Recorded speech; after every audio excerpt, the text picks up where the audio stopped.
दोस्तों, क्या वैश्विक बाजार में क्रूड ऑयल का प्राइस बढ़ने वाला है?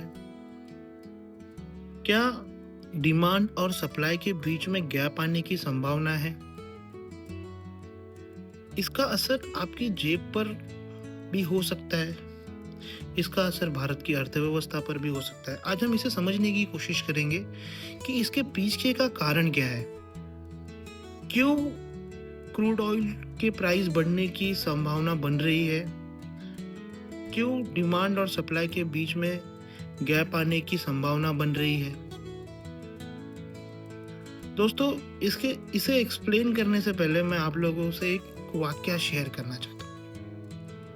जब हम सब बचपन में पढ़ाई करते थे, तो हमारे बीच में हमेशा एक लालची मास्टर जी हुआ करते थे।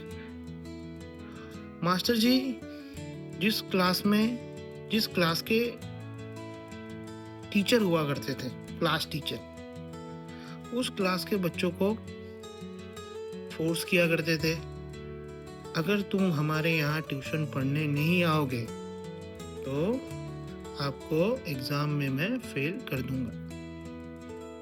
उसमें कई सारे बच्चे ढीठ होते थे, नहीं जाते थे पढ़ने। फिर मास्टर जी दूसरी स्ट्रेटजी अपनाते थे, अगर तुम मेरे यहाँ ट्यूशन पढ़ने नहीं आओगे तो मैं आपको प्रैक्टिकल में कम मार्क्स दूंगा, जिससे तुम्हारा ओवरऑल परसेंटेज डाउन हो जाएगा। तो भी कुछ बच्चे ढीठ होते थे। फिर मास्टर जी धमकी देते थे, अगर तुम लोग ट्यूशन पढ़ने नहीं आए मेरे यहाँ तो मैं तुम्हारी मम्मी को और तुम्हारे पिताजी को बुला के कंप्लेन करूंगा कि क्लास में तुम पढ़ाई लिखाई कुछ नहीं करते, तुम केवल और केवल मस्ती करते हो। तो भी बच्चे नहीं जाते थे उनके पास ट्यूशन पढ़ने। सेम वैसी ही परिस्थिति आज अमेरिका और ईरान के बीच बन रही है। अब इसमें जो मास्टर जी का रोल निभा रहा है वह अमेरिका ईरान को बोल रहा है, तुम अपने यहाँ पे वायलेंस रोक दो। वायलेंस, मैं आपको उसको समझाने की कोशिश करता हूँ। ईरान में सरकार विरोधी आंदोलन हो रहे थे। आंदोलन काफी अग्रेसिव थे। आंदोलनकारी काफी ज्यादा विरोध प्रदर्शन कर रहे थे सरकार का। अब अमेरिका को लगा कि इसमें उसे मौका मिल गया है। अमेरिका ने धमकी देना चालू कर दिया, तुम ईरान को, अगर तुमने आंदोलनकारियों का दमन किया, उन पे गोलियां चलवाई, तो हम तुम्हारे यहाँ हमला कर देंगे। लेकिन ईरान माना नहीं, उसने आंदोलन पूरी तरह से दबा दिया। इवन अपने यहाँ से उस ईरान से जो खबरें आ रही थी छन छन के, वह खबरें भी आना बंद हो गई। कंप्लीट इंटरनेट शटडाउन ईरान के अंदर। फिर ट्रम्प साहब ने बोला, अगर तुम हमारे साथ बातचीत की टेबल पे नहीं आओगे हमारी शर्तों के साथ, तो हम तुम पे हमला कर देंगे। ईरान बोला, हम बातचीत के टेबल पे तो आएंगे लेकिन शर्तें हमारी होगी।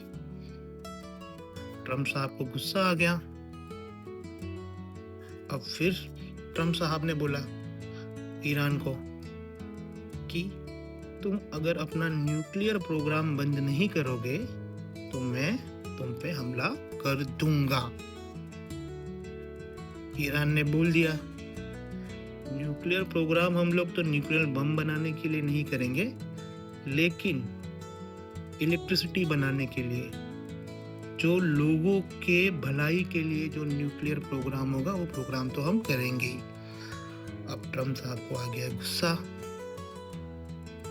वो करे तो करे क्या, ईरान तो उनकी बात सुन रहा नहीं है। ट्रम्प साहब ने अपना यूएसएस अब्राहम लिंकन ईरान की तरफ मोड़ दिया। अब यूएसएस अब्राहम लिंकन ने ईरान को घेर लिया। अब ट्रम्प साहब ने कहा कि ये फाइनल डेडलाइन है, डेडलाइन मुझे नहीं पता। ट्रम्प साहब का अभी-अभी बयान आया है कि उन्होंने एक फाइनल डेडलाइन दे दी है ईरान को कि ये शर्तें ये तारीख तक तुम्हें माननी होगी। ईरान ने कहा शर्तें हम हमारे हिसाब से मानेंगे, बातचीत तो आपसे जरूर करेंगे। लेकिन इसी बीच ईरान ने ये भी बोल दिया कि तकरीबन 3000 मिसाइलें रेडी है मिडल ईस्ट में यूएस बेस पर हमला करने के लिए। ट्रम्प साहब को और ज्यादा गुस्सा आ गया। उन्होंने Kuwait, Saudi Arabia, UAE, Jordan, इन सब इलाकों में अपनी मिलिट्री तैनाती और बढ़ा दी। अपना एयर डिफेंस सिस्टम भेज दिया, 500 फाइटर जेट भेज दिए, B-2 बॉम्बर का इस्तेमाल करने की धमकी देने लगे। अब माहौल हो चुका है बहुत गर्म। तैनाती कर दी है ट्रम्प साहब ने, चारों तरफ से ईरान को घेर लिया है। और ईरान ने ये भी कहा है कि अमेरिका अगर हम पे अटैक करता है तो हम इजराइल पे तुरंत अटैक करेंगे। इसका सीधा सीधा यही अर्थ है कि युद्ध हुआ तो ये खाड़ी के सारे देश, पूरा मिडल ईस्ट इसकी चपेट में आएगा। और इसी के साथ में स्ट्रेट ऑफ हार्मोन्स, जहां से तकरीबन 25 से 30% क्रूड ऑयल पूरे विश्व में सप्लाई होता है, उस लाइन को भी ईरान बंद कर देगा। अब इससे होगा क्या? इससे क्रूड ऑयल के प्राइस बढ़ने की संभावना बढ़ जाएगी, डिमांड बढ़ जाएगा, सप्लाई कम हो जाएगा। दोस्तों,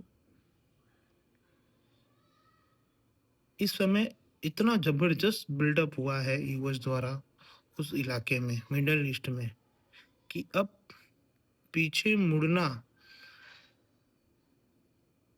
मुश्किल लग रहा है। क्योंकि ईरान यूएस के दबाव के आगे ना झुकने को तैयार है, ना मुझे लगता है कि वो झुकेगा, क्योंकि उसने भी अपने ड्रोन्स और मिसाइलों को तैयार रखा है और सब कुछ स्टैंड बाई पे है। सिचुएशन बहुत क्रिटिकल है, युद्ध कभी भी हो सकता है, और अगर युद्ध हुआ तो सप्लाई लाइन इम्पैक्ट होगी और क्रूड ऑयल के प्राइस बढ़ेंगे। धन्यवाद।